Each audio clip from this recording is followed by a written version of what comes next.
Peoples party ने वक्त मांगा था कि जी अगर इन पे पाबंदी आपने लगानी है, लेकिन चलें जी थोड़ा जमहूरी तरीका हो, आईनी तरीका हो, हम जो है वो तरीके अदब एतमाद वाला टाइप का कोई तरीका हो। लेकिन बात वही है कि जाहिर सी बात है फुल जब तक कहीं से आशीर्वाद नहीं होती, कहीं से मामलात की यकीन दहानियां नहीं कराई जाती, तो ऐसे मामलात नहीं होते। पीपल्स पार्टी की राय क्या है उनके अंदर कि पीटीआई पे पाबंदी लगा दी जाए?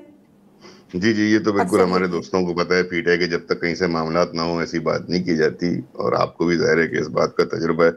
लेकिन जो पीटीआई की लीडरशिप ने बात की है, और बड़ी कल बयान भी आया है कि ये दोनों आरा जो हैं हुकूमत की, एक तो है आर्टिकल 6 के हवाले से, और एक है इस सियासी तंजीम पे पाबंदी लगाने के हवाले से जो बयान की। ये दोनों पीटीआई की जो मरकजी मजलिस आमला है, सीईसी है, वहां पे डिस्कस होगी, पार्लिमानी कमेटी में डिस्कस होगी, और उन्होंने एक बात और की है कि इस मसले को पार्लिमान में भी डिस्कस किया जाए।